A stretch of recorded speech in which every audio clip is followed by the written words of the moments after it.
Good afternoon, ma'am. Good afternoon. Good afternoon. Uh, Good afternoon, friends.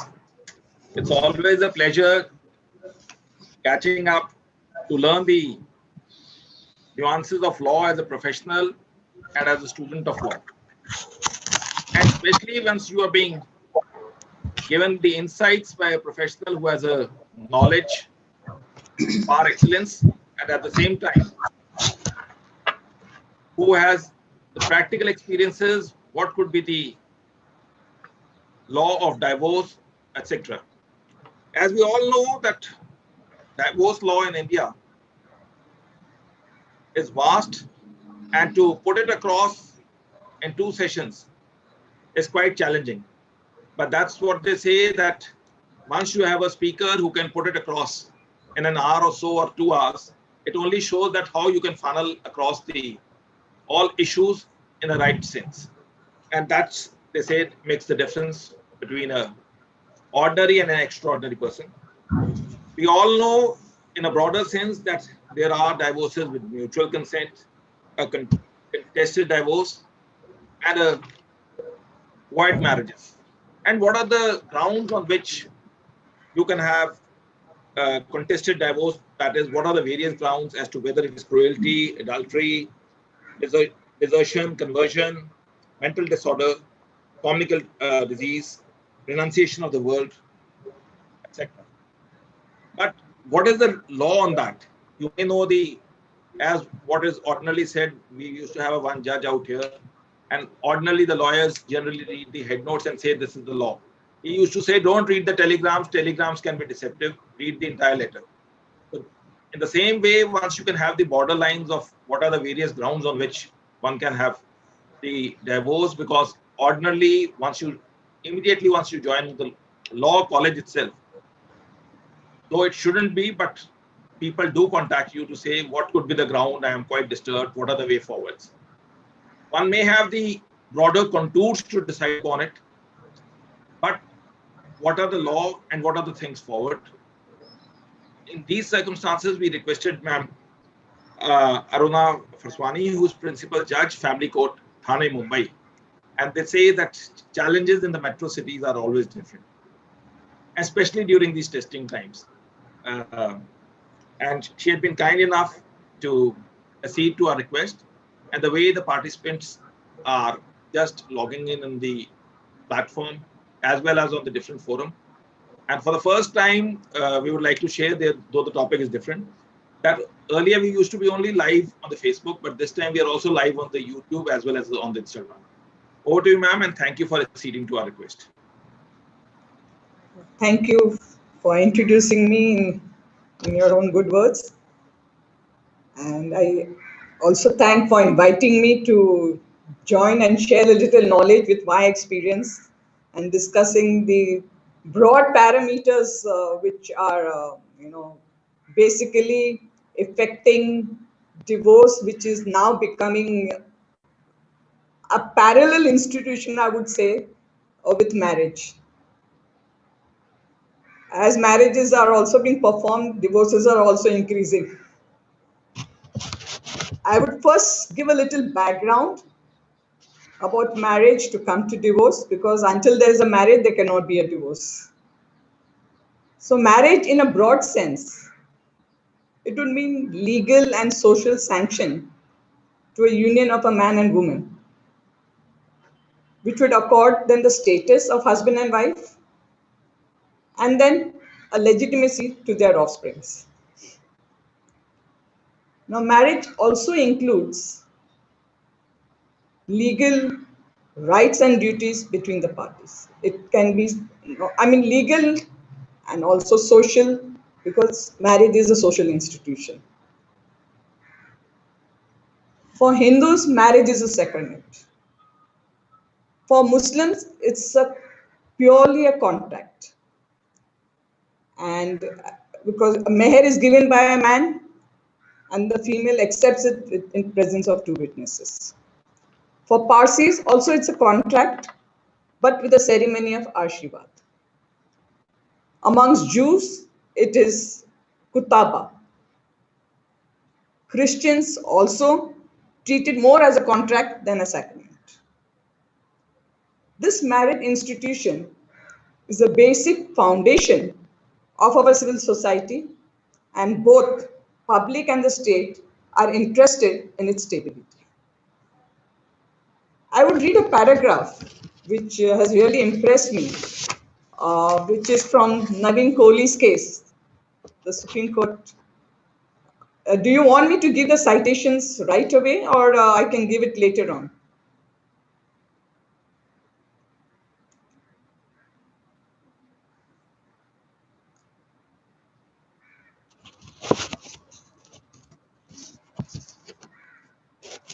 Ma'am, we can share the citations in the WhatsApp group subsequently.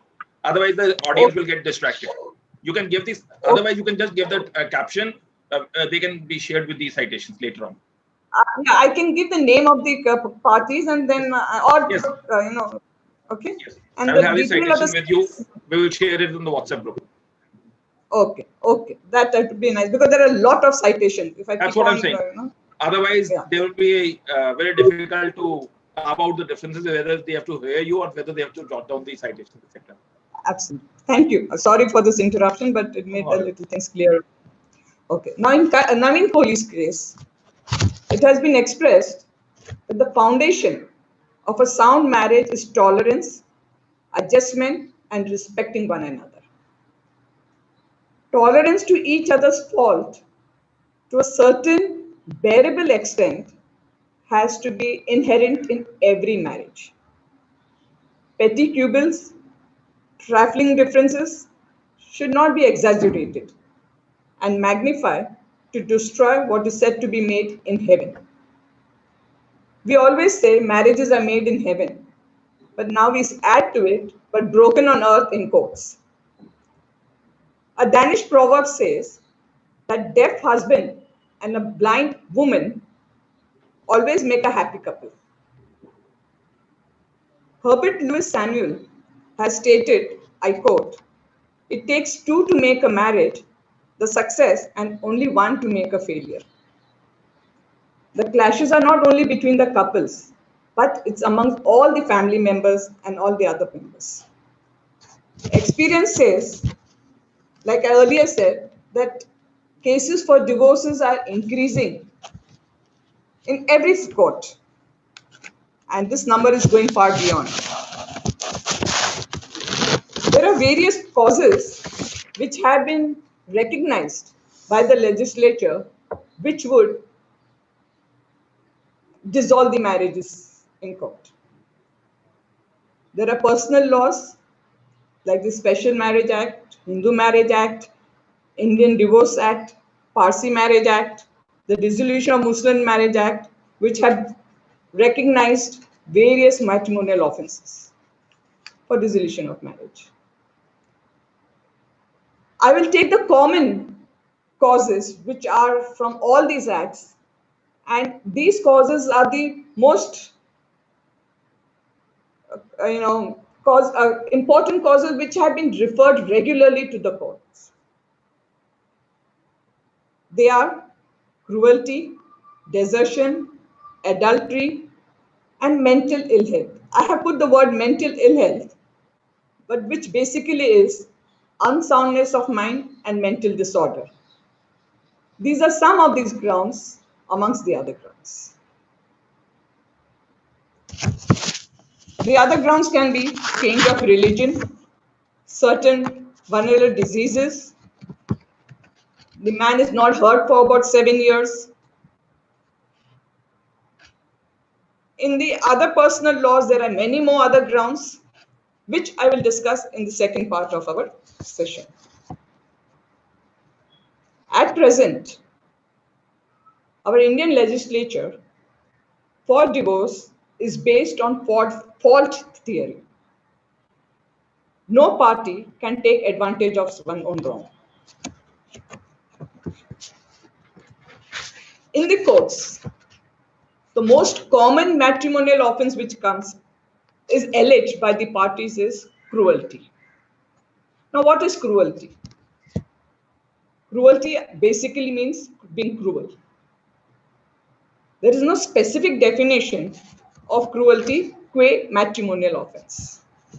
Through various judicial verdicts, we have got interpretations which have analyzed and explained as to what constitutes cruelty. In Bhagat's case, it has been stated what is inferred as cruelty in a case may not be the same in another case. It can differ from person to person, it can differ from house to house, it can differ from individual to individual. Each case would be different. A particular conduct which may amount to cruelty in one case may not be the same in other because of different set of circumstances and different factors. Cruelty cannot be specifically defined. It relates to the conduct of one spouse with the other. Cruelty for the purpose of the act means where one spouse has so treated the other and manifested such feelings towards the other spouse so as to have inflicted bodily injury or to have injured mental health. It means physical as well as mental. Now, this can be intentional or unintentional. This has to be gathered from the evidence on record, the instances alleged, and all have to be clubbed together, and then a reasonable inference can be drawn that the behavior of the spouse is such and it comes under the concept of cruelty. Lord Reed, in Golin's case, has expressed that as far as matrimonial affairs are concerned, one is not dealing with objective standard. It is not a matrimonial offense to fall below a standard of a reasonable man or woman, but it is a particular man and a particular woman. Since the conduct of human beings is considered the same, generally are not similar among the human beings. There is no limit to the kind of conduct which may constitute cruelty. The legal concept of cruelty and the kind of degree of cruelty necessary to amount a matrimonial offense has not been defined. In Ravi Kumar's case, cruelty in matrimonial cases can be of infinite variety. It may be subtle or even brutal.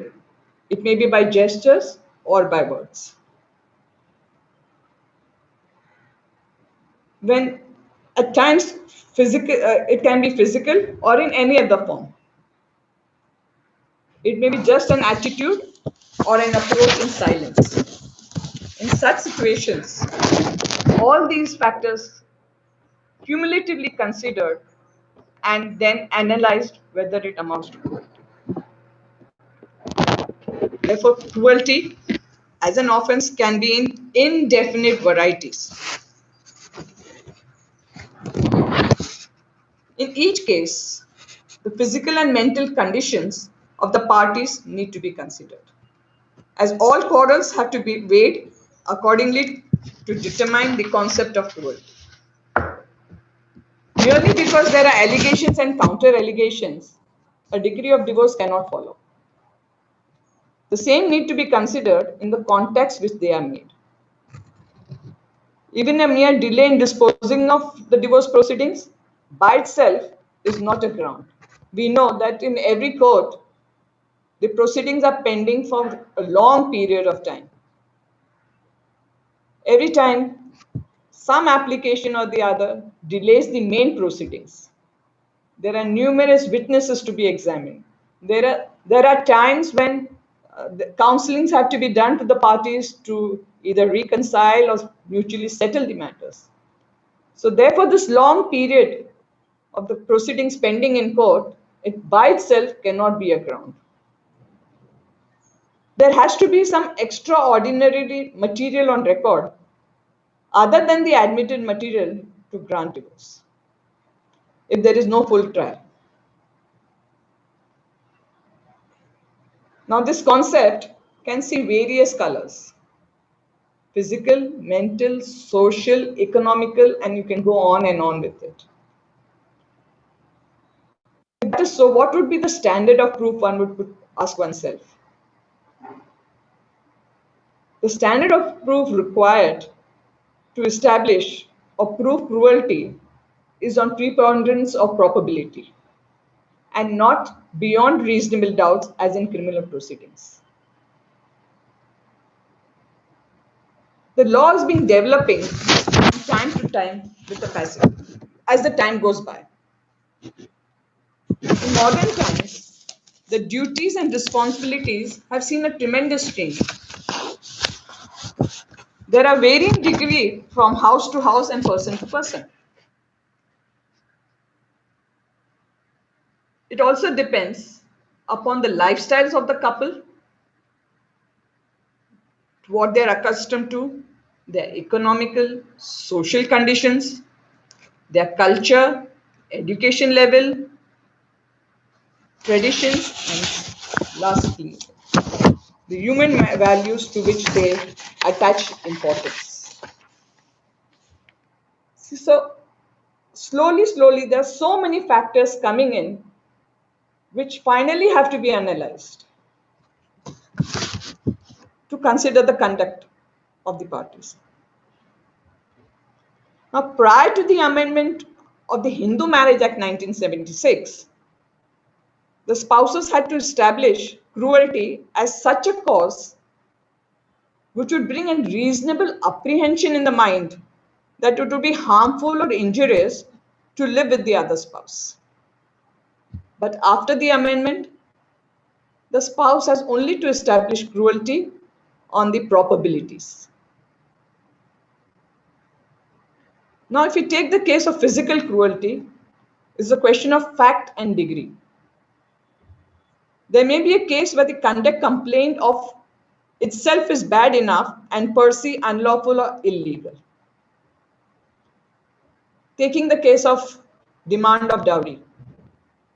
Per se, it's illegal under the law, and due to demand not being fulfilled, we very often see and hear about the ill treatment given to the woman.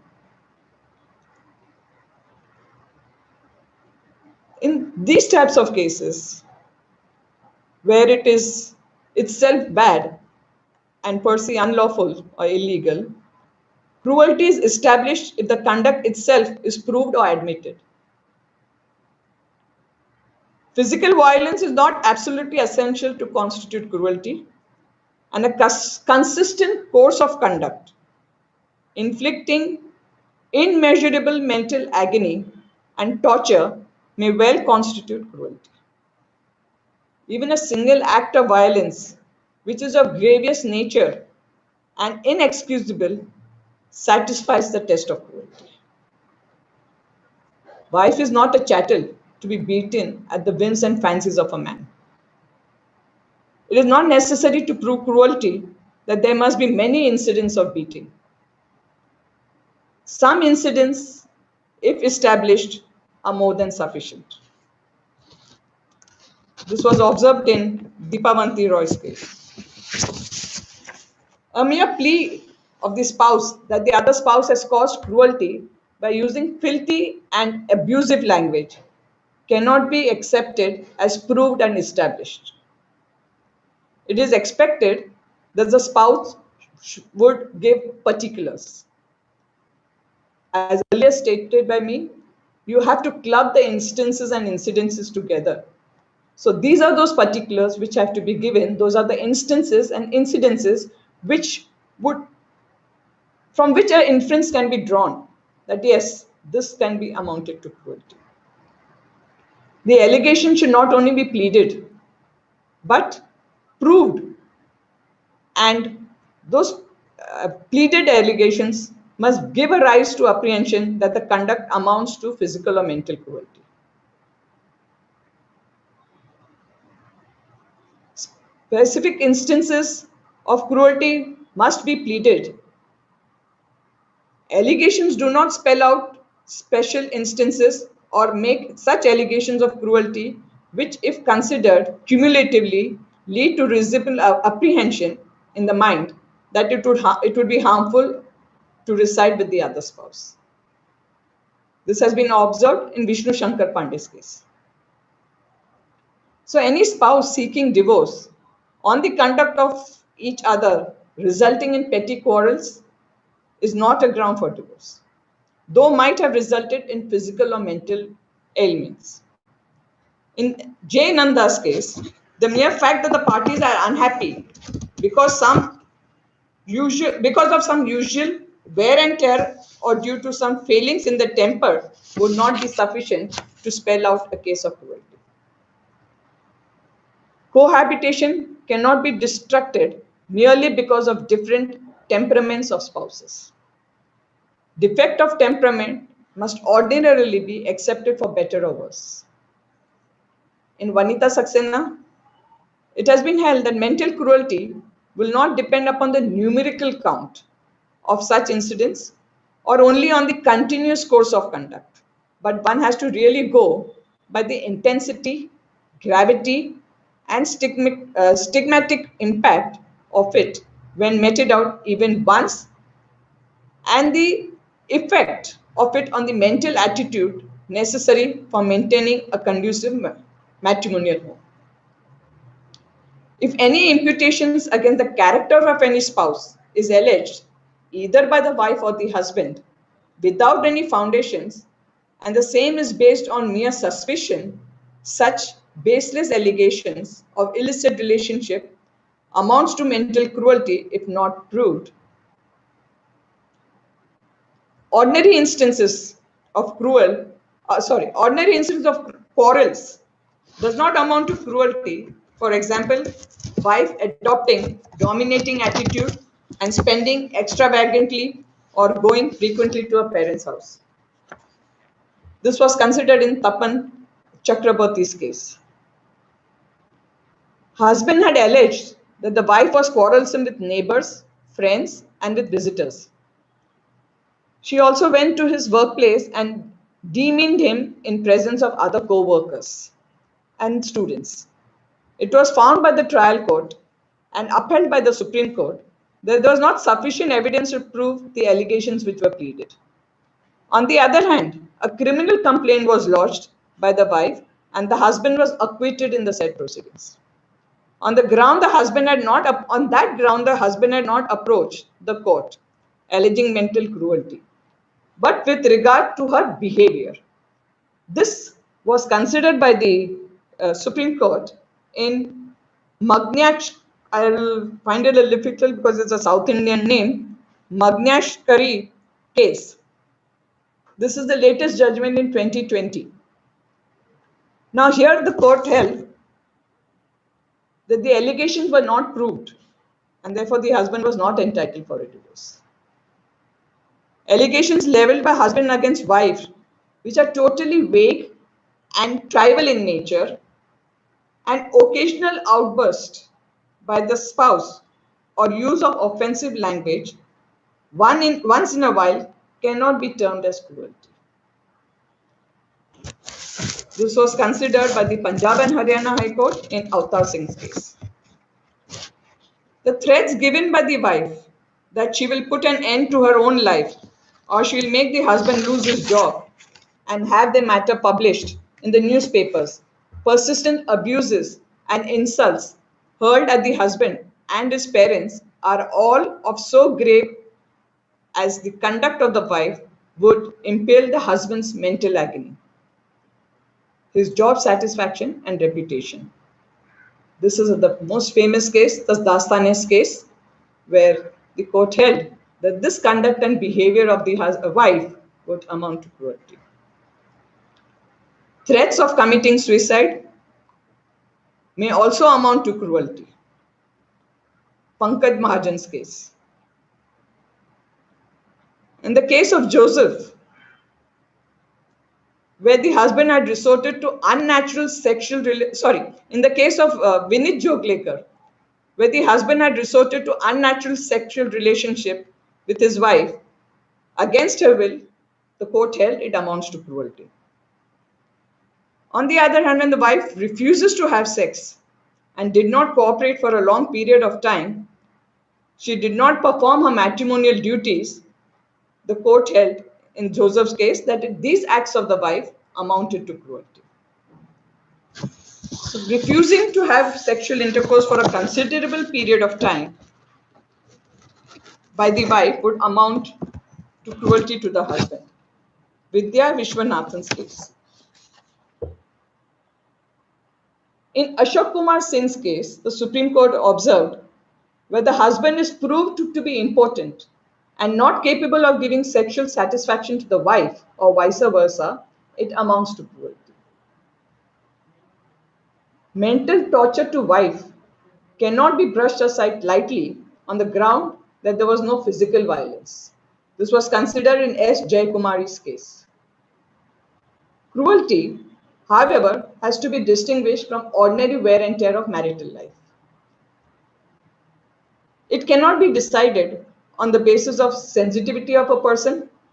It has to be judged on the basis of the course of conduct, which would in general be dangerous for a spouse to live with the other spouse. It has to touch the pitch of severity. Even if the allegations are left to be proved, it would show that the sensitivity of the wife with respect to the conduct of the husband, which could not be termed more than ordinary wear and tear of the family life. This is again discussed by the Supreme Court in Savitri Pandey's case.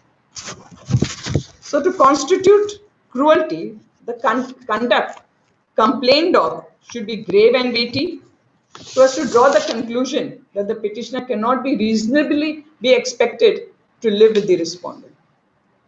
It must be more serious than the ordinary wear and tear of marital life. Again, this is the observation of the Supreme Court in Manga Devi case. In Narendra's case, it was observed where a wife constantly persuaded the husband to separate from his family and live with her, and to only live with her is not an act of cruelty. The apex court has held that Hindustan has only a marital but legal obligations to take care and maintain his parents when they become old.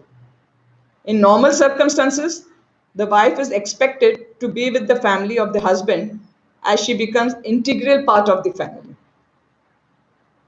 And without any justifiable strong reason, if she insists that the husband should live separately from his family, then that would amount to cruelty. In the case of Srinivas Rao, again the Supreme Court has held that filing of police complaints by itself does not amount to cruelty. But if the allegations are proved to be false, then it would amount to cruelty. Very often in the cases, complaints filed by the wife under Section 498A, in that trial, when it is proved that the allegations are false, then this is considered that, okay, these false allegations are not being established, it amounts to cruelty to the husband because many times he's arrested, he's in the jail for no reason. So this is one ground also which can be considered by the court for dissolution of marriage.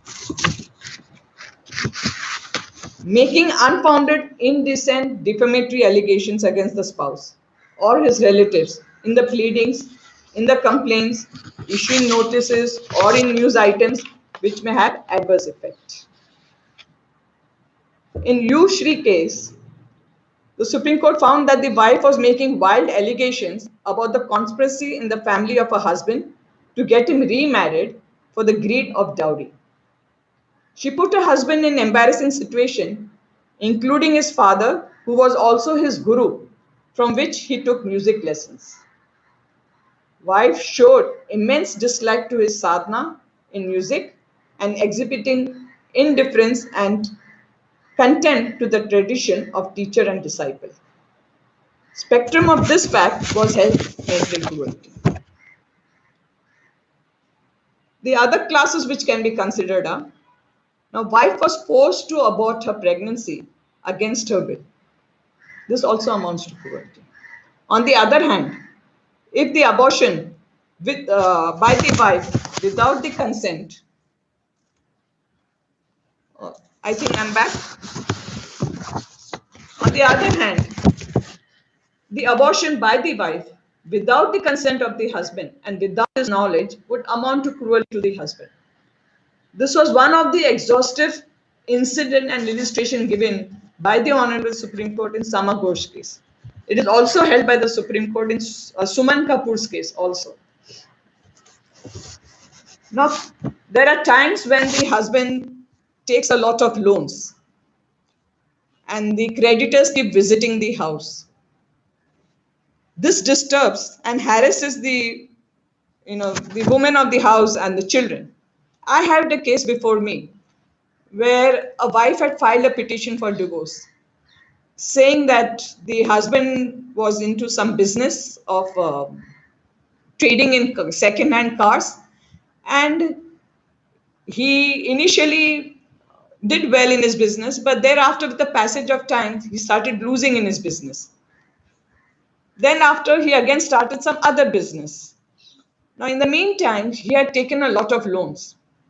So what he did was, he would take his wife from one place to the other, and they would keep shifting their residences. He went to the extent of, they went away to Dubai. They stayed with his sister. There she conceived. So she wanted to come back to India for her delivery. Now, even in Dubai, he could not get a proper job. So he again started doing something with loans. He could not repay, so the creditors started knocking the doors. He made an effort to come to India in an illegal way. In that process, he and his wife both were arrested. But his wife, after a month or so, was released because she was pregnant. But the husband was behind bars. Thereafter, somehow he was released and he also came to India. But now this woman had no home in India. So she had to go to Bangalore where his parents were staying. There also she was not accepted. Then he told her to go and stay with some lady friend. She stayed there.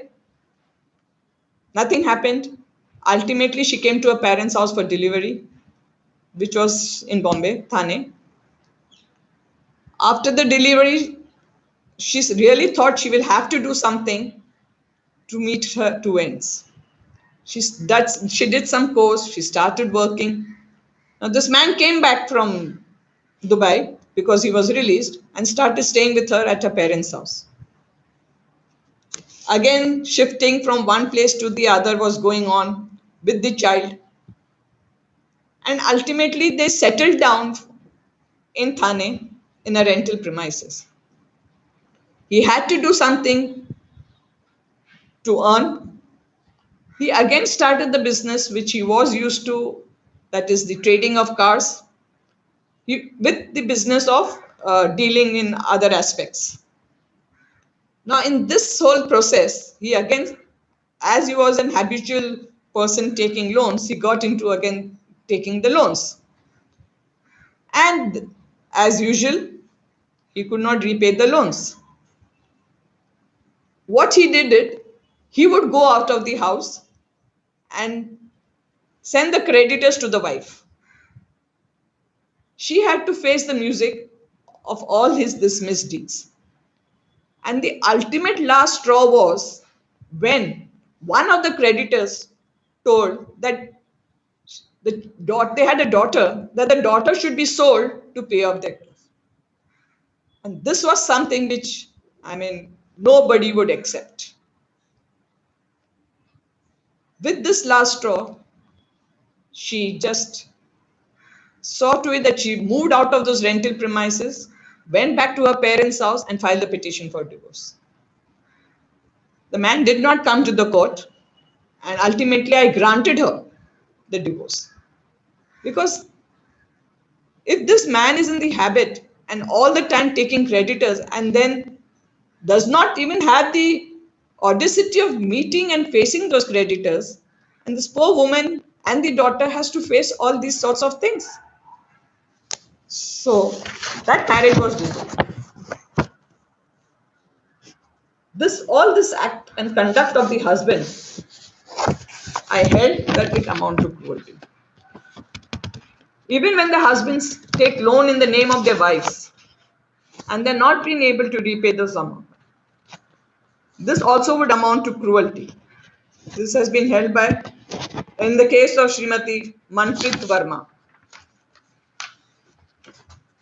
In another instance, which has been discussed in the case of Raj Talreja by the Supreme Court, a wife filed a petition for divorce on the ground of cruelty. Wife alleged reckless, defamatory, and false allegations against the husband, his family members, and colleagues, thereby lowering their reputation. All the allegations were found to be patently false.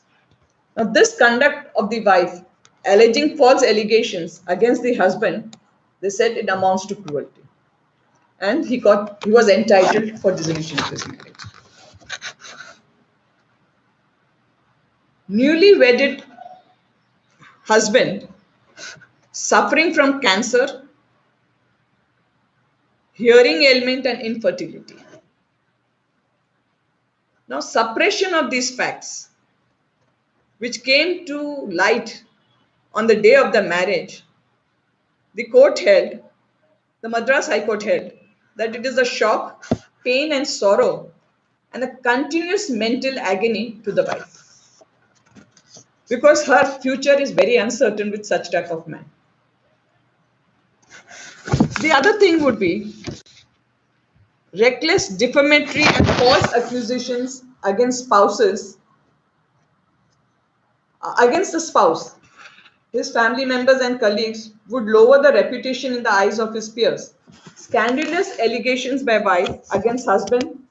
Again, this is something similar to what earlier it was being held by the Supreme Court in the case of Raj Talreja, that all these allegations by against all the family members repeatedly being done amounts to cruelty. This was held, it was held in Rajan Vasant Revankar case by Bombay High Court. So these illustrations broadly give us this view that what exactly would amount to cruelty after analyzing the conduct. Now, in a matrimonial relationship, absence of mutual respect and understanding between the spouses, which affecting their relationship and often leads to various outbursts of behavior of the spouses, which can also amount to cruelty. This was in Ravi Kumar's case. In Suman Singh's case, divorce being sought on some isolated incidents alleged to have been occurred long past prior to the filing of the petition, and that too have been condoned due to the compromising behavior of the parties, cannot constitute an act of cruelty. Now, in this case, it was that the husband had filed a petition for divorce, and he alleged certain acts of the wife which were at the time of their marriage.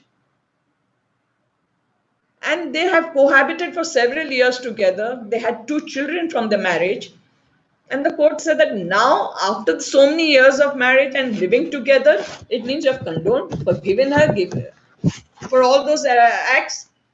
So those acts cannot be considered as cruelty. The acts have to be recurring nature, continuing one, and there should be proximity to the filing of petition. There are times when we have proceedings where the other spouse refuses to participate in the proceedings in spite of the notice being served. Now, if the marriage is, with considering the other allegations of the petitioner, the marriage is almost dead, then this itself would constitute cruelty. This was considered in the case of Sukhdena Das case. Unwarranted indifference to the victim's health, victim's health callous, neglect, extreme boorishness, deliberate refusal to cooperate, and calculated harassment in matters touching the household and children of the marriage, and any ill treatment of a grave and serious character may be element which would entitle a spouse to a relief when the cumulative effect of the conduct viewed drawing an inference of cruelty. A husband, knowing that he is suffering from vulnerable disease, insists against the will of the wife, who knows his condition, in having sexual intercourse may be guilty of legal cruelty. A persist course of dishonesty, criminal convictions, which create such reasonable apprehension to the other spouse may well amount to cruelty. Drinking per se is not cruelty, but persistent drunkenness after that, the conduct which is inflicting pain and misery to the other spouse will amount to cruelty. Such drunkenness, coupled with the other act of ill treatment, as it is usually, may be a factor of cruelty. Now, in Vanita Saksena's case, Supreme Court observed that unsoundness of mind as a cause for cruelty can be there. Unsoundness of mind is an independent, separate ground, which we will discuss later. But this conduct of a spouse due to being suffering from unsoundness of mind will amount to cruelty. The spouse may not know that his acts are wrong due to his mental health. But if the conduct is grave, it does amount to cruelty. In such situation, it is not to punish the spouse, but to protect the other spouse from future. In this case, the husband was suffering from mental disorder, the case of paranoid schizophrenia. And due to this suffering of mental disorder, he was not able to have sexual relations with the wife, which led to non-consummation of marriage. The court felt that this act itself amounts to mental cruelty to the wife. The parties were living for 17 years separately. Whilst they were living together, the husband also made an attempt to commit suicide. Now, this conduct of the wife was only discovered by her after the marriage. That he was under constant treatment and observations of the different doctors, which was even prior to marriage. The doctors who were examined as medical witnesses and medical documents which were as evidence brought on record, it all established that he was suffering from mental disorder. At the same time, the husband did not step into the box to submit himself for cross-examination. And neither the wife was cross-examined. So therefore, her evidence went uncontroverted. She gave various specific instances of cruelty, and the court held that it was harmful for her to live with the husband. So her future was considered that it is not going to help her to lead a happy marital life. And considering that, all the aspects, including the humanity, they dissolved the marriage. In Rajesh Kumar's case, against the case of Punjab and Haryana, it was held that vague and general allegations are when pleaded and no particular or specific instances are alleged, nor any evidence to support the allegations are produced that the respondent wife is overly attached to her parents, or she does not know basic cooking, she is rude to him. Now, these factors cannot amount to cruelty. They can be said to be trivial issues which may and do arise between the spouses in their normal marital day-to-day living. An occasional outburst by a spouse or use of offensive language once in a while cannot be termed as cruelty. Even a petition filed by the wife under the Domestic Violence Act would not constitute cruelty. Some other instances I will again narrate are.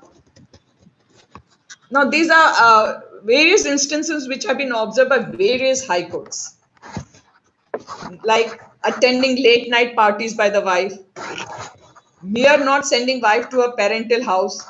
These things don't amount to cruelty. The wife spends more time at her parents' house and does not return in time to the matrimonial house. These are all trivial issues. The husband may be irritated, but not an act of cruelty. Demand of wife to go for shopping or have better cosmetics. These acts also are in the normal wear and tear of mind. Very often, the husband's stubborn attitude and over expectations from the wife, which are not in accordance with with her dignity and personality, the husband cannot claim mental cruelty. Again, merely because the wife does not cook good meals, she does not do household work, washing clothes, she is quarrelsome on petty issues, these cannot be the components of cruelty. In Samar Ghosh, the Supreme Court has analyzed various international judgments, definitions from various dictionaries, the entire legal judgments, I mean the legal views of the various courts, including their own court, and then finally came out with certain illustrations. About 14 illustrations they have expressed. I'm not reading all the 14 illustrations, but which they have said that if these acts are there now this judgment is giving a little change in the view of the of the Supreme Court as to what would amount to cruelty. Any act out of jealousy may not be there, but certain acts which are unilaterally taken by either of the spouse may amount to cruelty, like going for an abortion, not in having illicit relation, any act which would create anguish, which would not be in a very peaceful atmosphere of the house. This would all amount to cruelty. I will not discuss, but these illustrations which are opined, they have themselves said that these are not exhaustive decisions. They are some of them, and they're not exhaustive. They have also further observed that the concept of mental cruelty cannot remain static. It is bound to change with the passage of time. The impact of modern culture through print and electronic media and value system, etc., the concept of mental cruelty would change. There can never be a straight jacket formula on fixed parameters for determining mental cruelty. Thereafter, there were more illustrations which were added to the Samar Ghosh case by the Supreme Court in case Srinivas Rao. They have given those illustrations like making unsound incident defamatory allegations against a spouse or his or her relatives in the pleadings, filing of complaints, or issuing notices or news items which may have adverse effect on the business prospect of the job of the spouse, and filing repeatedly false complaints and cases in court against the spouse. I would like to share an interesting observation of Honorable Justice Sri Kailash Gambhir in the case of Suman Khanna. His Lordship has observed that parents should not become uninvited judges in the problems of their daughters. Reference to context of the case, it has been further held that parents, instead of putting out the fire, have fueled and fanned it. Now, very often we have seen, at least my experience tells me, that when the matters are before the court, the woman always has been saying, the man always been saying that this woman is only listening to her mother. We don't want her to keep any contact with her parents. Now, that is also an extreme step. But the interference of the parents in the modern times is really becoming one of the causes which will now be considered for dissolution of marriage. It will come slowly. With the passage of time, this has been happening in most of the matters. Interference can be to counsel the couple, interference can be to sort out their disputes and misunderstandings. But if it is adding fuel to the fire, then I think that is going to really burn out the relationship. Now, this concept of cruelty would definitely be naturally be changing. Ma'am, Yes. sorry to disturb. Just keep the paper slightly away. Once you are shuffling, then the noise comes off because of the paper adjacent to the speaker.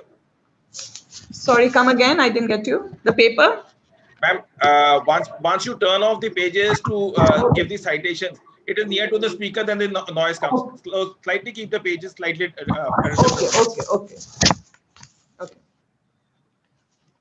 So I was discussing about this parent interference, and now with the concept of changing thinking of the young generation, the social and economic lifestyles of the human beings, the concept of cruelty will also be changing. It cannot remain static. And therefore, no straight jacket formula.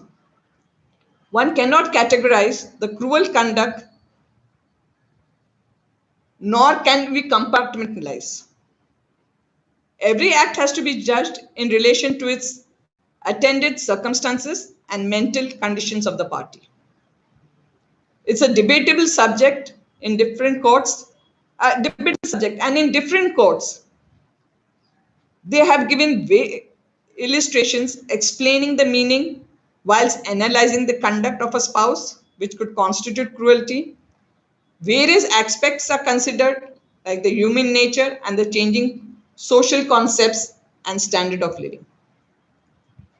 In Shobha Rani's case, again the Supreme Court has observed that among human beings, there is no limit to the kind of conduct which may constitute cruelty. New type of cruelty may crop up in any case depending upon the human behavior, capacity, or incompatibility to tolerate the conduct complained of. Lord Denning, in Sheldon's case, has stated that the categories of cruelty are not closed. This itself, the statement, totally gives us that the concept of cruelty would change with the time. It would change. Various circumstances are to be considered, and most important is the human mind, the human conduct and the human mind, which would give rise to the circumstances, and considering their education values, their social structure, economic status, and all those things, and then say whether this would really be amounting to cruelty to the other spouse. Now, I would also like to state here that as times are changing, we are shifting from the fault theory to irretrievable breakdown of marriage theory. And I think this would be a most realistic approach.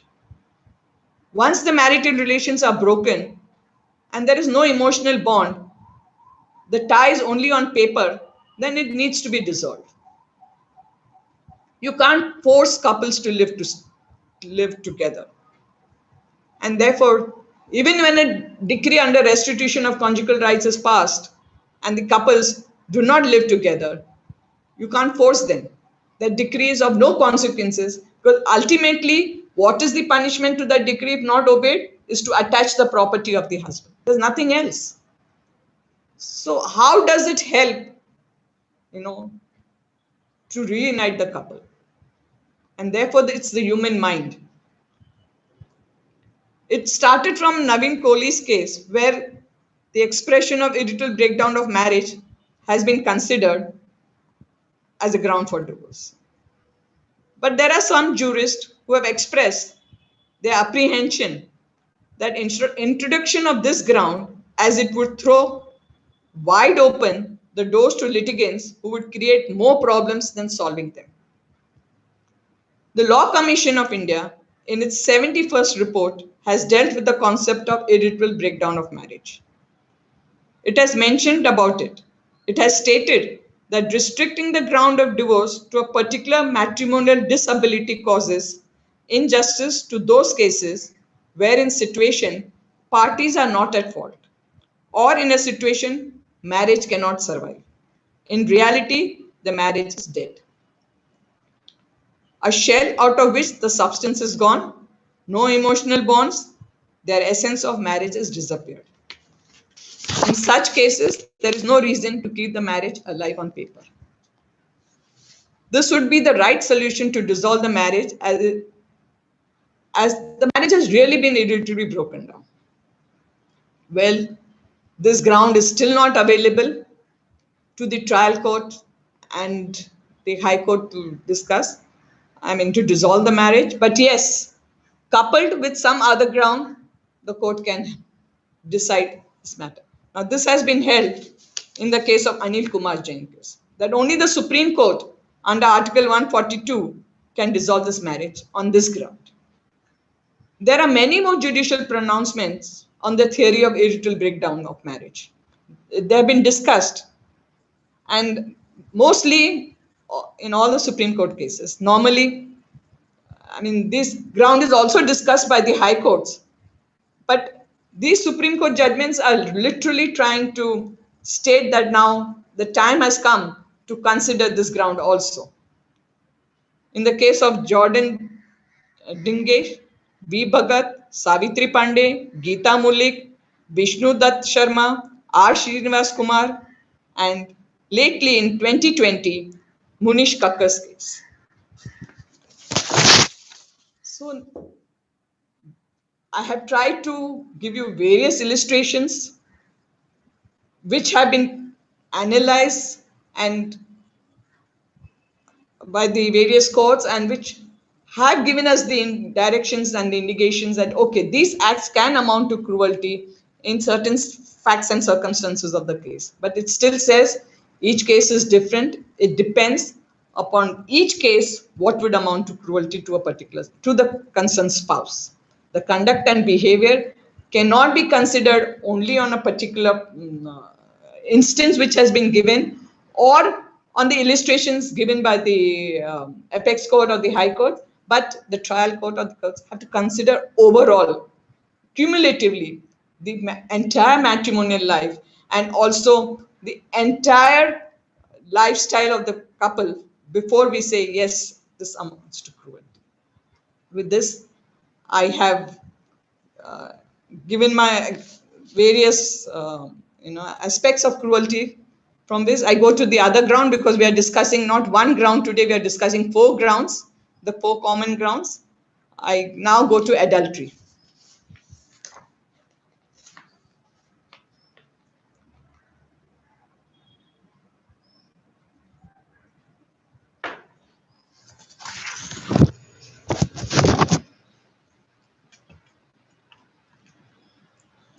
Adultery is not, by the word, a ground for dissolution of marriage.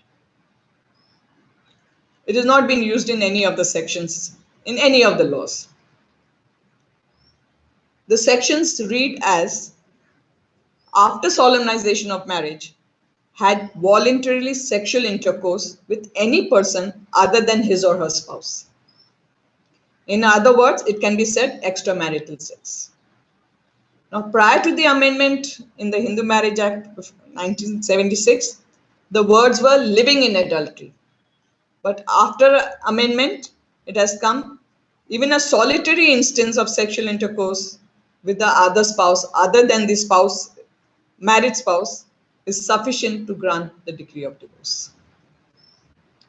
Mere allegations of adultery without any details is not sufficient. Mere suspicion as to extramarital sex is not sufficient. An attempt to commit adultery must be distinguished from adultery and will not by itself be sufficient for the relief. First and foremost, any petition which alleges and takes the ground of adultery has to make the adulterer as a necessary party. Non-pleading the alleged adulterer would be hit by non-joinder of necessary party. This is held in Rajesh Devi's case as late as in 2020. It has also been held earlier, but even as late as in 2020, it has also been considered, and it's good law. Now, adultery by its very nature is a secret act. Direct evidence of an act of adultery is difficult. The proof required is to be based on some sort of positive evidence superior to suspicion. To prove factum of adultery, direct evidence is not necessary. It can be proved by oral, documentary, or circumstantial evidence for an inference to be drawn beyond reasonable doubt that the opposite party had adulterous relationship with third person. This view has been taken in Ernest John White case way back in 1958 by the Honorable Supreme Court.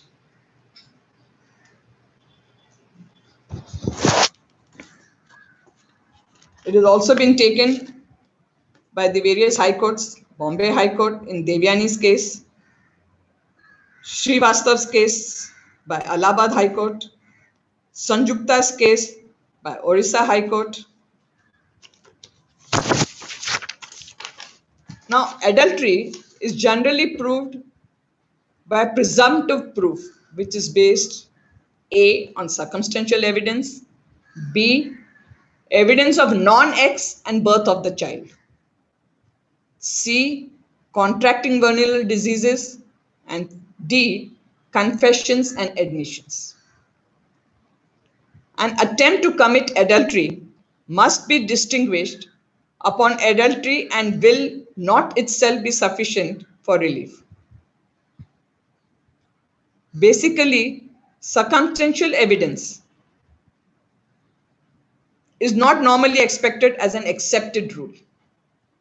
The circumstances cannot be universally indicated as characters of parties, situations, state of general manner, and other delicate and slight incidental circumstances in themselves may be important in a particular case. Hence, the general rule would be that the circumstances must be such that a reasonable man can come to a conclusion that there has an act of adultery been committed. Proof must carry a higher degree of probability.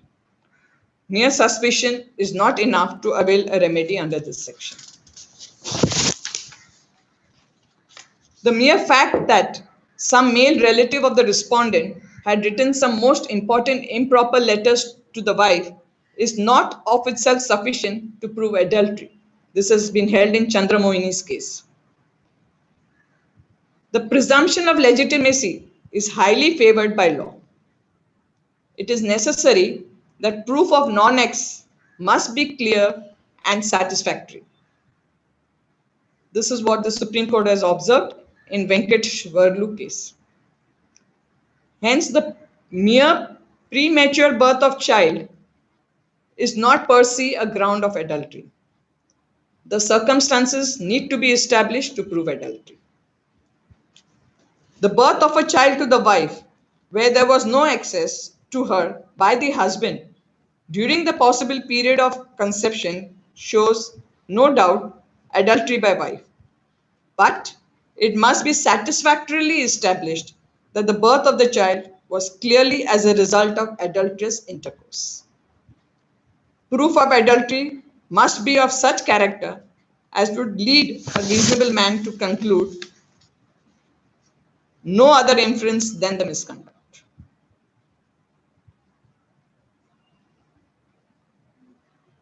In the case of Om Prakash, the Punjab and Haryana High Court has observed that, keeping in view the provisions of Section 112 of the Evidence Act, the fact of non-S can be established not merely by positive or direct evidence, but it can be proved like any other physical act by evidence, direct or circumstantial. Though as the presumption of legitimacy is highly favored by law, it is therefore necessary that proof of non-S must be clear and satisfactory. Under Section 112 of the Evidence Act, there is a presumption that a child is born within 280 days after the dissolution of marriage, if the mother is not remarried. When father refuses to undergo DNA test, the husband would be disentitled to dispute the paternity of the child. This is what has been considered by the Supreme Court in Dwarika case. Now, when the issue about excess and non-excess is there, always a thought comes for a DNA test. The Supreme Court in the case of Nandlal's case has held that when it comes to paternity of the child, DNA test prevails over the presumption of the conclusive proof under Section 112. Section 112 of the Evidence Act was enacted when there was no scientific advanced DNA test, but now with the advancement of science, the result of DNA test is said to be scientifically accurate. Since the truth or fact has to be known, there can be no room for presumption. Interest of justice is best served by ascertaining the truth. The court should be furnished with the best available science and not be left upon to bank on presumptions. The court has discussed the distinction between the legal friction and presumption of fact and has finally held that in a situation in which the DNA test report is available, though in conflict with the presumption of conclusive proof of legitimacy of the child under Section 112 of the Evidence Act, this test will prevail. There are certain instances which are also being considered which do not amount to extramarital, amount to adultery. That is merely going to pictures, dining in a hotel with a third party, without evidence of affection. Behavior between parties would not necessarily lead to this guilt. When the husband makes allegation of non-access and birth of the child during the said period and alleged leaving the matrimonial home by wife, the allegation of non-access and leaving of matrimonial home by the wife should not be accepted without corroborated testimony of the complainant. This is observed in the Kismatta case by the Supreme Court. Bombay High Court has opined in the case of A versus B that the evidence of detectives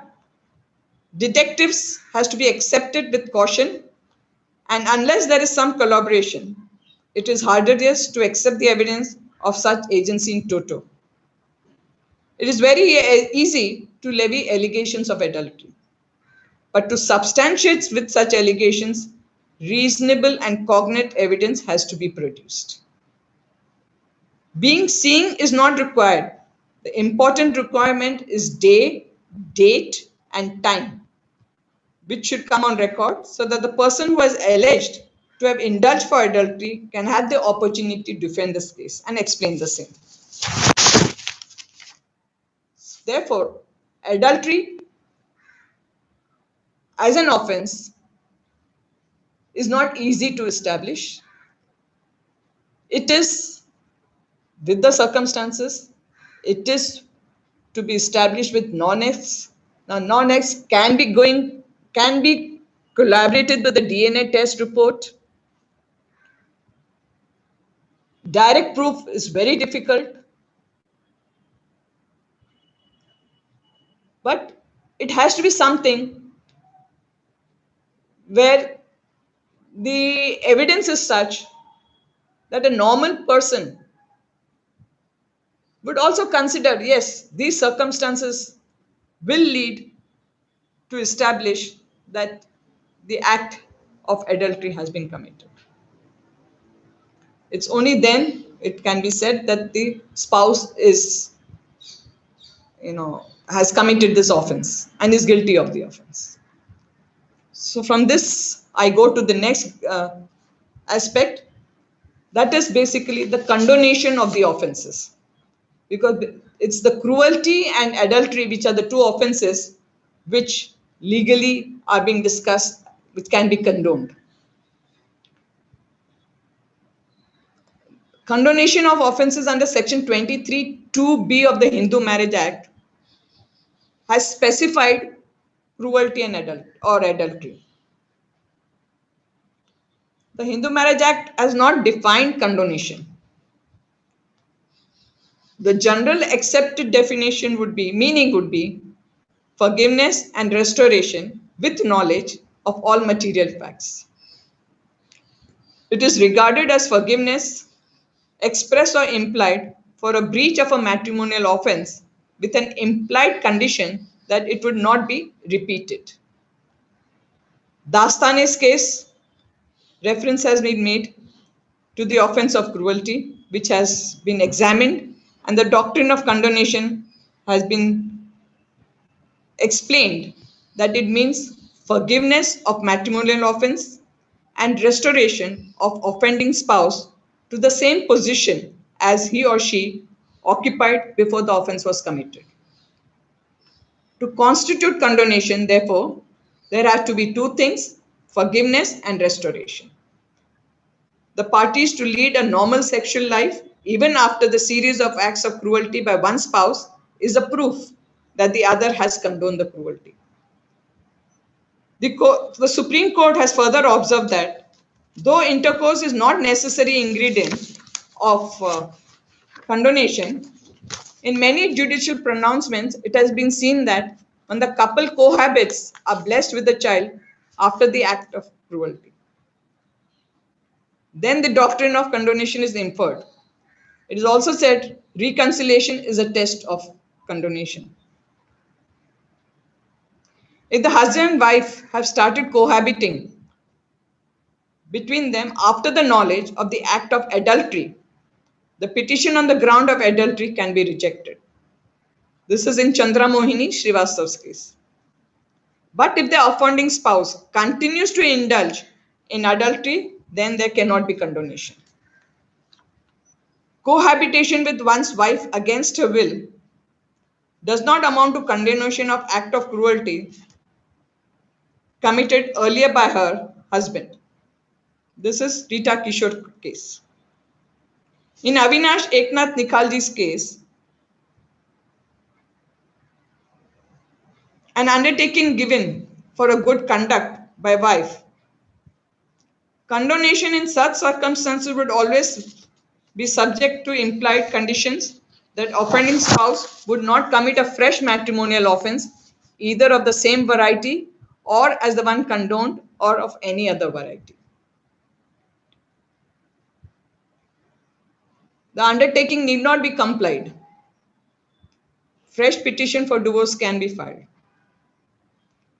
Husband then can rely upon the circumstances which were committed by the wife in the first round of divorce. In this case, the husband had first filed a petition for divorce on the ground of cruelty, where he had alleged certain allegations against the wife. Thereafter, they compromised. The wife gave an undertaking that she will not, misbehave, but she did not abide by the undertaking. She continued with her behavior, and then the husband again filed a second petition for dissolution of marriage. Now, in those circumstances, the court held that the husband could again go back to the old instances which he has alleged against the wife, which would amount to cruelty as per him. At the same time, we also have res judicata. Now, res judicata would be when there is a decision given on the allegations. Now, in this case, there was no decision given, and the wife had gone back to her old behavior. But in res judicata, if already decisions are given, I'm just giving you the basic principle, then we cannot come back with the same allegations. So condonation would be a couple forgives each other, forgets the past, starts a fresh life, restore their marital relationship, live a normal, happy marital life, or live a normal life as a husband and wife, then the acts are condoned. Now, this can be only as cruelty acts or adultery act. These acts have to be, I mean, with knowing that these acts have been committed, they still want to save the marriage and continue their life. And that is why they say it is condonation. From here, I go to the next ground, desertion.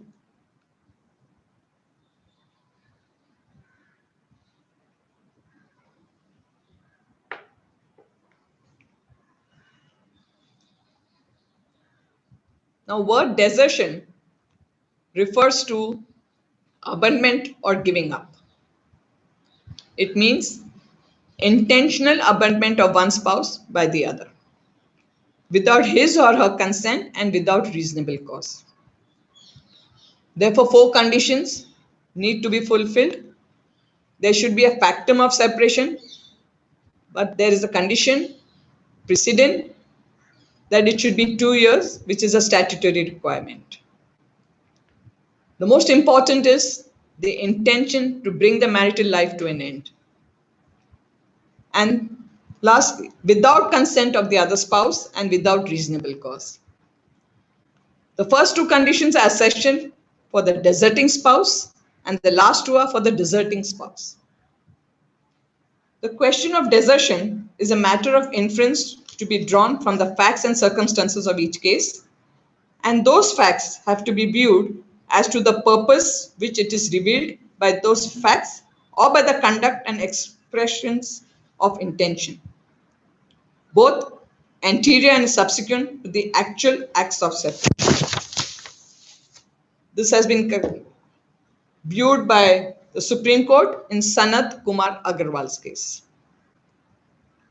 It can also be said total repudiation of the matrimonial obligations. Desertion need not be withdrawal from a place, but it is withdrawal from state of things. It therefore means withdrawing from the matrimonial obligations. That is, not permitting or allowing and facilitating the cohabitation between the parties. It is not a single act complete in itself. It is a continuous course of conduct to be determined under the facts and circumstances of each case. If a spouse abandons the other in a state of temporary passions, for example, anger or disgust, without intending permanently to cease cohabitation, it will not amount to desertion. This is the view in Savitri Pandey's case by the Apex Court. The explanation to this section of desertion has widened the definition. It also includes willful neglect of the petitioning spouse by the respondent.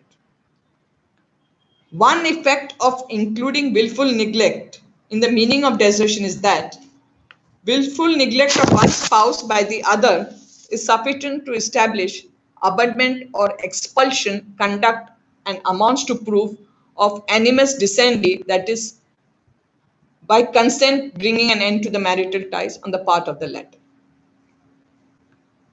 Willful neglect to maintain the wife without reasonable cause would be desertion. It is a conscious disregard of the matrimonial obligations and duties. Desertion for the purpose of a decree commences as soon as animus discendi coexist with physical separation. It is not necessary that they should commence at the same time.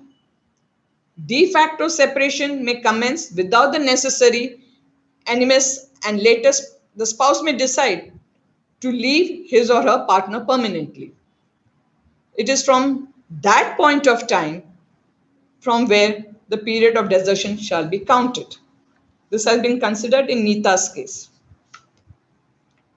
If a deserting spouse takes advantage of the period and later decides to return to the deserted spouse by a bona fide intention to resume cohabitation before the statutory period lapse or immediately thereafter, and the deserted spouse without reasonable cause refuses to accept the offer of, then it would be the latter who would be a desertion and not the former. This has been considered in Bipin Chandra's case.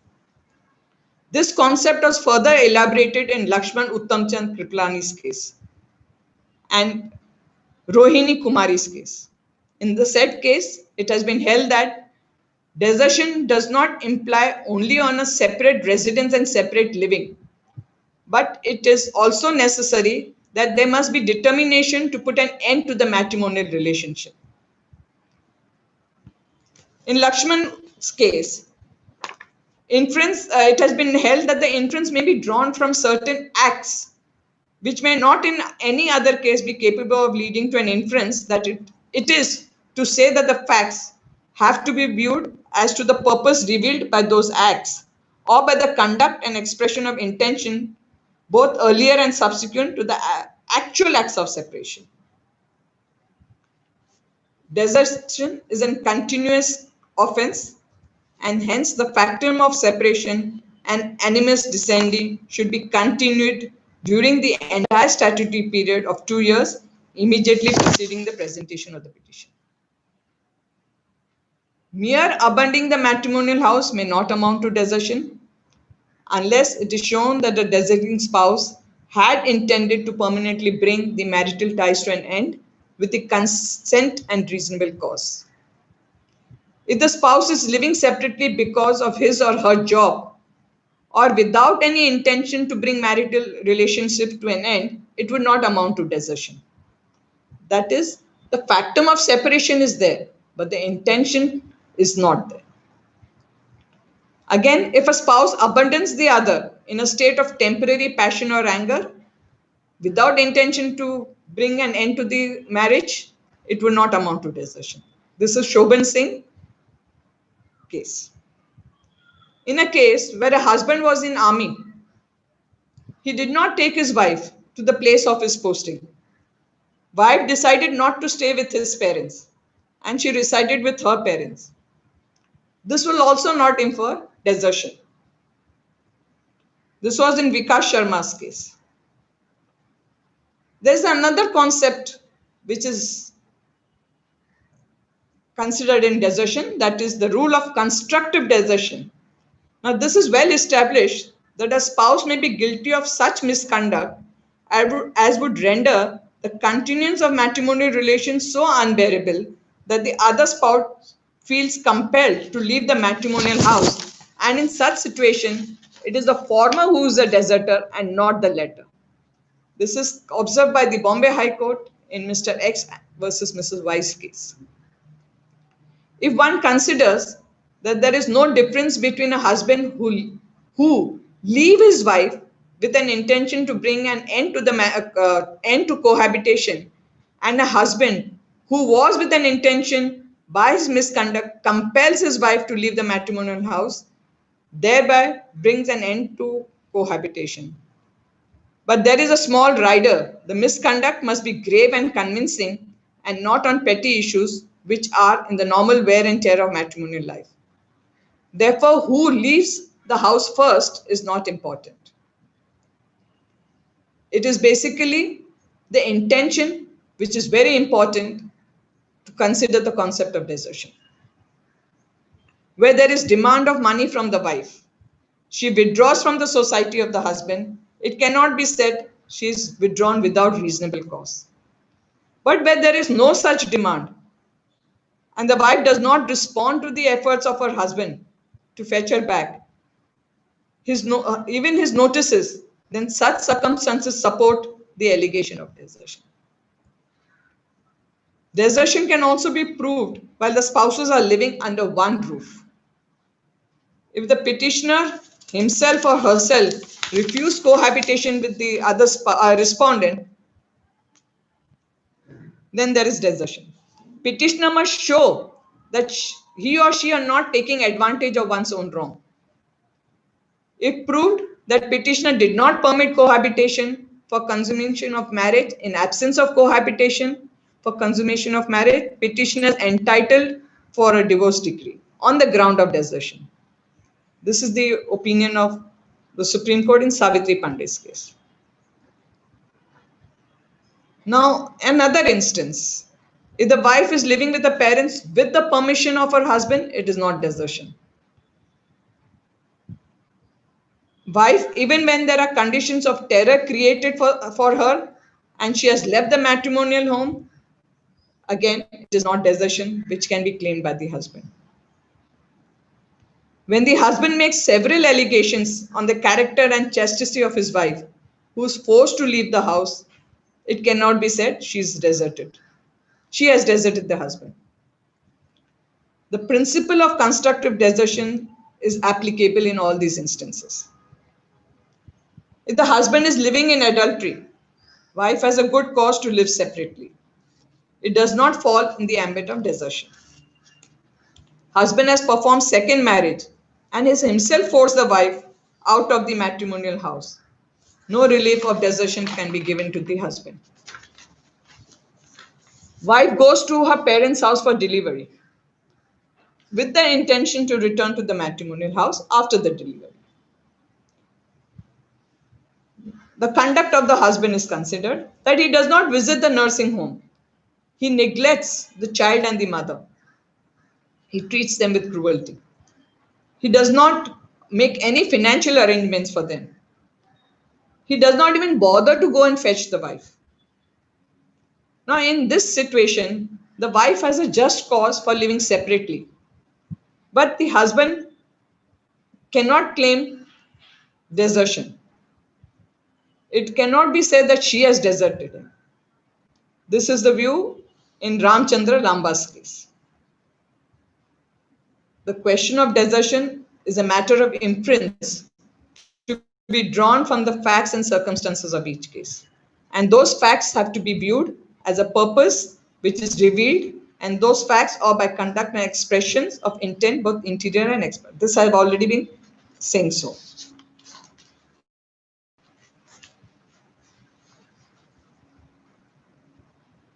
Therefore, to constitute desertion, firstly, there should be cohabitation by the parties. It's an essential in a valid marriage. There can be no desertion without previous cohabitation between the parties. The basis for this theory is built upon the recognized position of law in matrimonial matters that no one can desert who does not actively or willfully bring an end the existing state of cohabitation. Now, we always have been seeing that petitions for divorce are filed on grounds of cruelty and desertion. Both grounds are taken simultaneously. Now, the same conduct could constitute a charge of constructive desertion and could also be an element of charge of cruelty. Very often, the facts are misled. The petitioner has to prove both the grounds. Petitioner also has to establish that he or she is not taking advantage of one's own wrong. To conclude, desertion is not withdrawing from a place, but from the state of the matrimonial obligations. It is not specific act, but a course of conduct which exists independently of its duration, but as a fact on which a petition for divorce may be formed. It is not a single act, but which in itself is complete, and each case will depend upon its own facts and circumstances. So, The most important factors for the ground of desertion is the intention of the party to bring the marital ties to an end. It can be living under the one roof, it can be living separately. But until that intention is there, it cannot be said that the one spouse has deserted the other spouse. Or it the principle of constructive desertion, where like the wife is compelled to live separately. Now, if she's compelled to live separately, she cannot be, thrown with the offense of desertion. It is not she who has deserted, it is the husband who has been deserting her. It is he who does not want her back.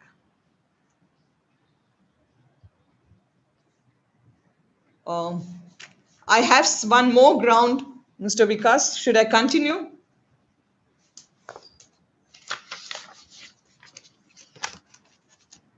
Should I continue? There is one more ground about the next webinar which we are holding on the next Thursday. We can take it on that part. Okay, because that was the this incurable of unsigned mind, which I thought I could have completed today, but I know it's how much time it will take, approximately? About 10-15 minutes. I'm not going to take. Then we can complete this. Yeah, so that we can complete these 4 important aspects. Yes, ma'am. It's fine. Okay. Yes. And the last, which is one of the most important cause matrimonial offense, is incurable of unsound mind.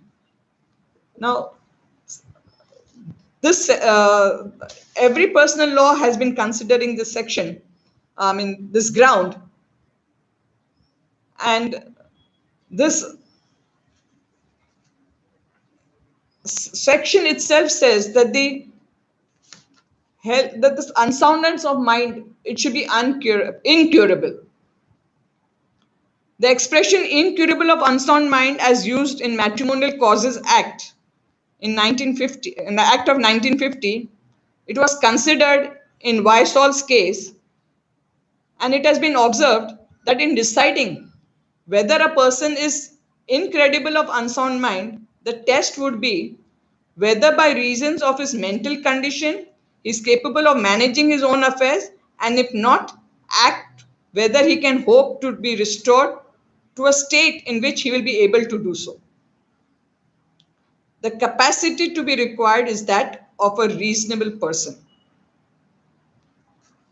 In Kartika Chandra's case, Calcutta High Court has observed the mental disorder must be of such degree which makes it impossible for the marriage to continue. A person who is incapable of managing himself and his affairs, including the problem of society and of married wife, can be said to be a person of unsound mind.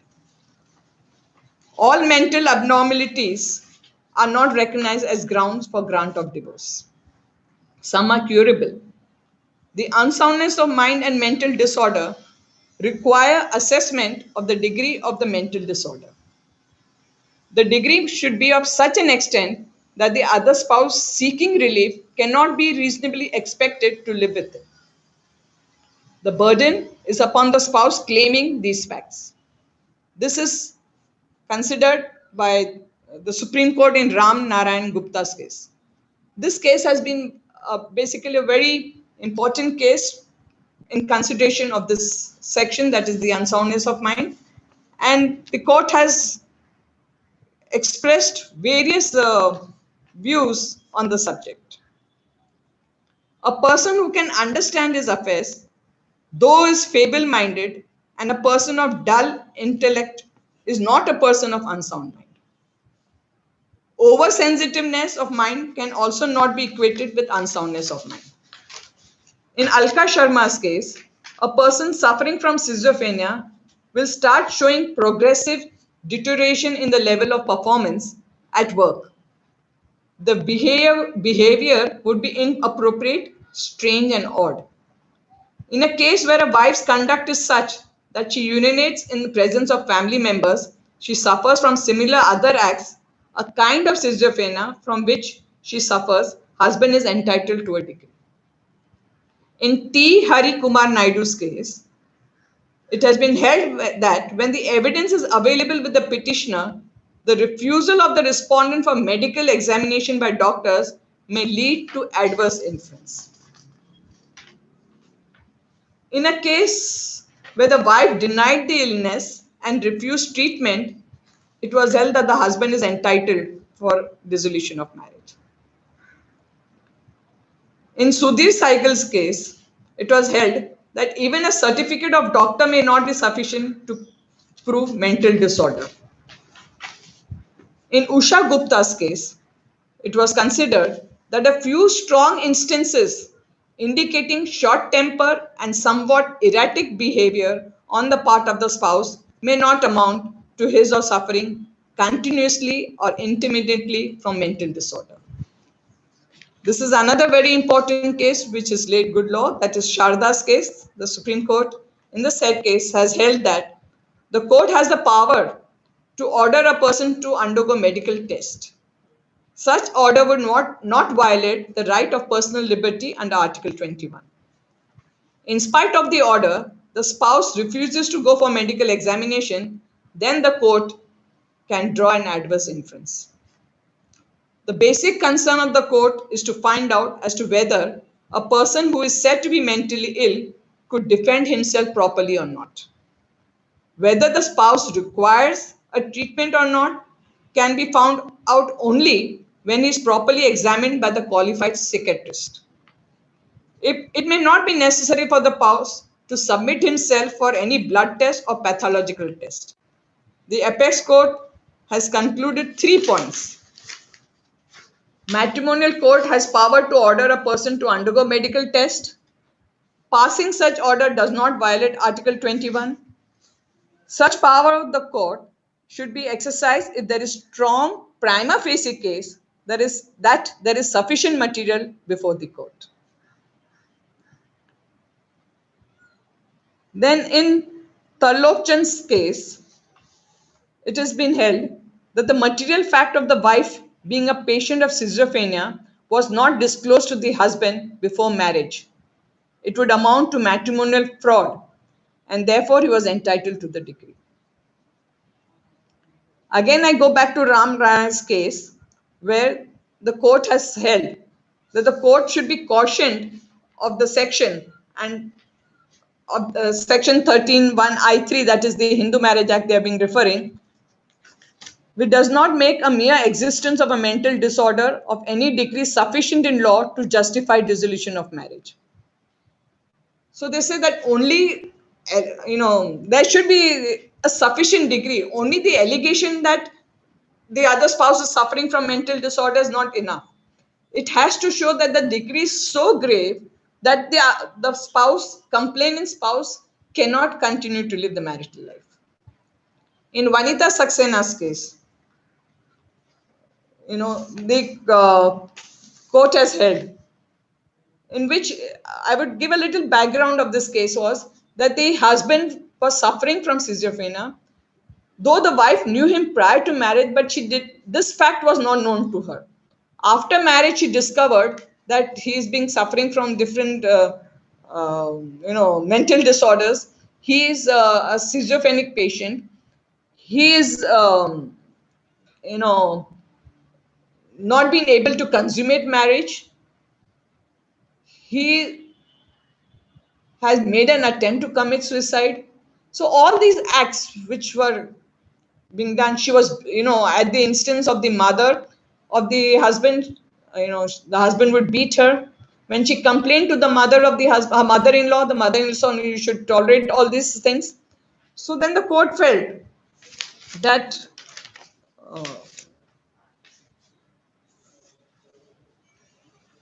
the court has in fact discussed what is schizophrenia, what are the medical evidence to be considered. It has discussed about the disease and what should be known about it. It has said that schizophrenia is one of the most damaging of all mental disorders. It causes its victim to lose touch with reality. They often begin to hear, see, or feel things that aren't really there. That is hallucinations. or become convinced of things that simply aren't true, that is, delusions. In the paranoid form of this disorder, they develop delusions of persecution or personal grandeur. The first signs of paranoid schizophrenia usually suffer between the age of 15 and 34. There is no cure, but the disorder can be controlled with medications. Several attacks may require hospitalization. A psychotic lacks insight, has the whole of his personality disordered by illness, and constructs a false environment of his subjective experience. Psychotic symptoms include hallucinations, hearing voices, or seeing things. These symptoms occur during acute or psychotic phases of the illness, but may improve during periods of remission. A patient may experience single psychotic episode during the course of the illness, multiple psychotic episodes over a lifetime. Thereafter, delusion is defined. Ideas of delusions or reference are not confined to schizophrenia, but can occur in depressive illness and psychogenic reactions. The causes of schizophrenia are still under debate. A chemical imbalance in the brain seems to play a role, but the reasons for the imbalance remain unclear. If any family member is with the illness, there is the possibility of the others becoming. Stress does not cause schizophrenia, but can make the symptoms worse. Schizophrenia is also defined as a chronic, disabling mental illness characterized by psychotic symptoms, disordered thinking, emotional blunting. It generally develops in late adolescence and early adulthood. Initially, symptoms gradually appear and include feeling of tense, difficulty in concentrating, difficulty in sleeping, and social withdrawal. So, what is schizophrenia? What are the causes, the effects? This has all been discussed in Vanita Saksena's case. I'm not reading everything because it will take a lot of time. Now, in the case of Prathama Kumar Maiti, that is the Calcutta High Court, has held that mental disorder of the wife, even if proved, cannot by itself warrant a degree of divorce. It must further prove that it is of such nature that the husband is not expected to live with her. That is what I earlier said, the degree of the ailment. In another case, the Allahabad High Court has held that when it comes on record that the wife has improved her education qualification and is taking care of the children, an apprehension of the husband that there is a danger to his life and children's life is not borne out. The court has held that inability to manage one's affairs is an essential attribute of an incurable unsound mind.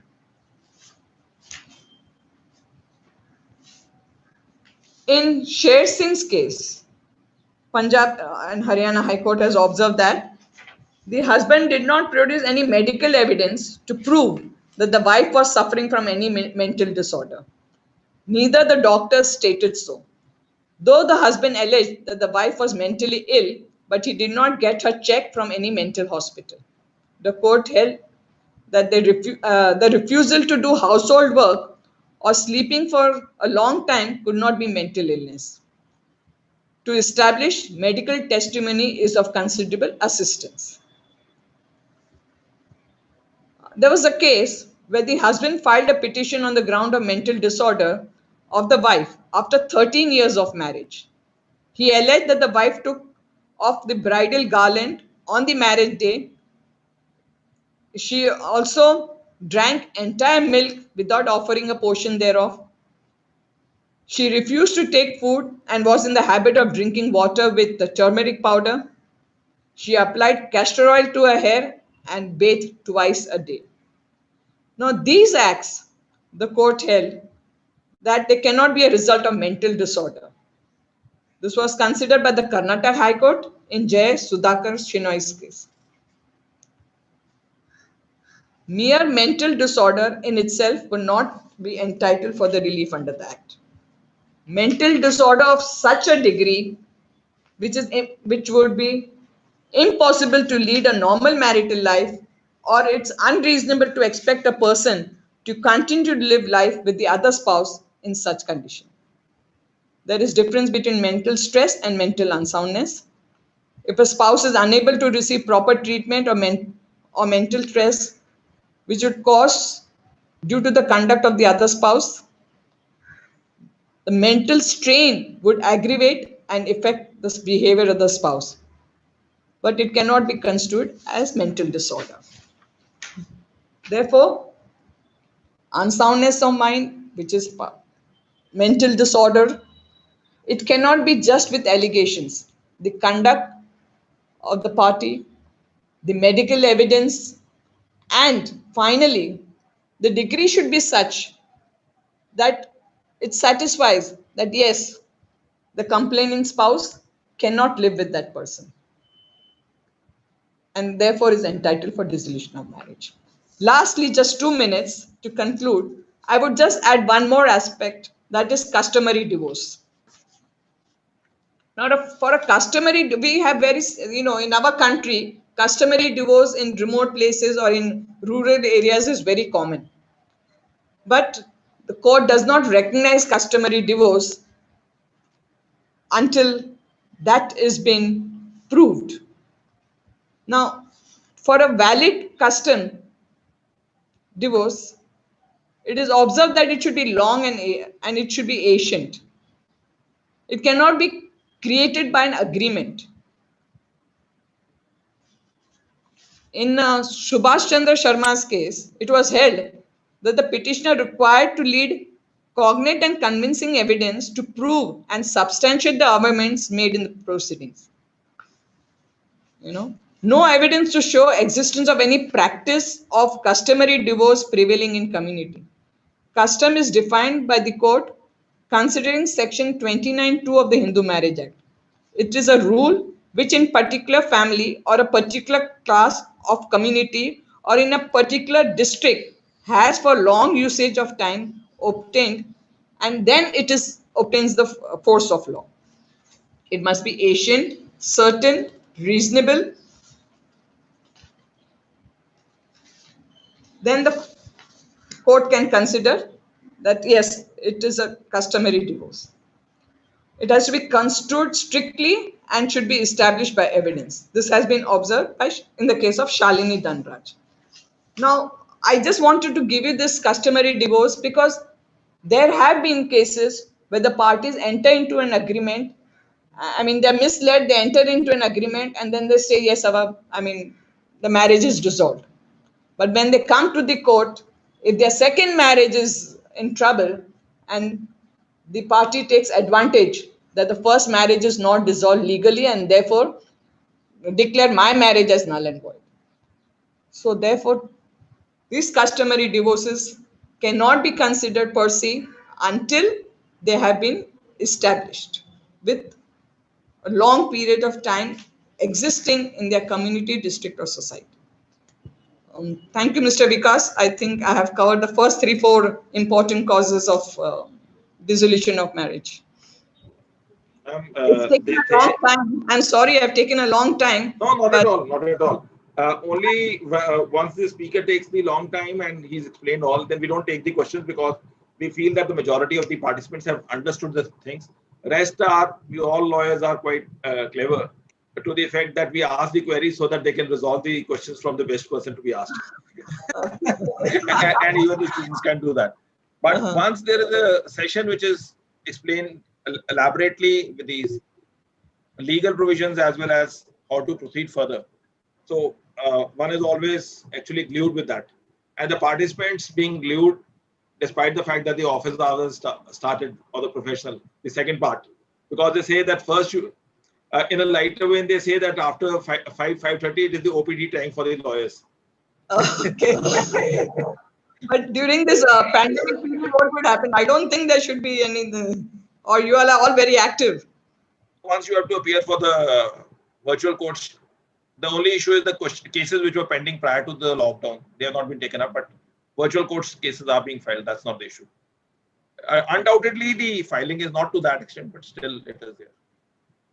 Well, we have a lot of filing. and we are disposing of lot of my matters also through virtual this. Recording of We are evidence, not etc. Recording of evidence and not recording of evidence, but we are filing is going on, and then we are disposing of mutual consent petitions, convert petitions, ex parte matters. You know, those matters are being that's what taken. I'm saying. Changing order. That's what I'm saying. Some offshoot of the litigation is not there. Let's assume there's no evidence. Then the civil revision for that closure of the evidence or some aspects are not being done. And let's assume the final case has not been done in an MSCT divorce. Then you are not filing an appeal. Writ petition, I don't think pan India there's yes, of course, like filling of the posts are not there. In the same way, in a criminal case, you are having the bails, but you're not having the revision out of some order, quashing of the FIR.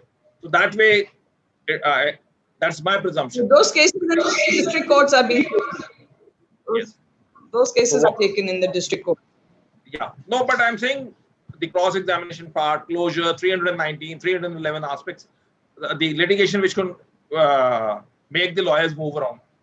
That's not happening, but some part of litigation is there. A slow movement is there. But they all say that they are all on the floodgates. Once the things become normal, that you can't hold that. So good days will begin for the professional. Otherwise, also for the society at large also. Let's assume there's a difference and they want to settle it.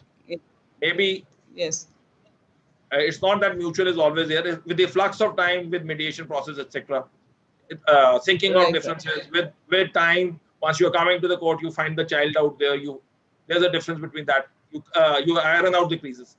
So it has its own advantages in that way. It's not that litigation, but you can settle the aspects like mediation, 4, 5, 6 cases in a one shot, which is cleared off. So we won't take the cases since it becomes the off. We are not taking the questions as of now. It's already around 6. So next session on the masterclass on law of divorce in India, part 2, next Thursday. Again at 4 p.m. Ma'am has consented to give the second side. As they say, every coin has 2 sides. We will see the second side of the coin, not on that aspect. Not second side, Mr. Continuative. I'm saying it's a continuative. Other laws. Yes, others law. It's only in the lighter vein. I'm saying it's yes. Not giving that. I'm only saying part 2. It's not even a sequel, but it's a part 2. You have a more hang of that. We have touched some view. A 2D view has been seen. 3D view will be seen on the next day. We have the holistic view of the entire law of divorce. So everyone, we are quite happy that you are encouraging us to keep on doing the webinars so that there could be knowledge sharing. These are the practical aspects which help us to learn the nuances of the law. Tomorrow, in the pursuit of our webinars, the topic would be media on trial by Mr. Justice Vijender Jain, who has been the former Chief Justice of Punjab and Haryana High Court. Along with him would be Mr. Atul Lakhanpal, Senior Advocate and a former President of Punjab and Haryana High Court. It's not media trial, but it's a topic different. We have kept a topic media on trial. Whereas now they are also under scanner as to whether they can publish everything, whether they are scot-free, they can do everything. So a different flip on a different topic, media on trial. So we will wait for all of you. And thank you, ma'am, once again for giving the insightful session. We are so happy and delighted in the way you have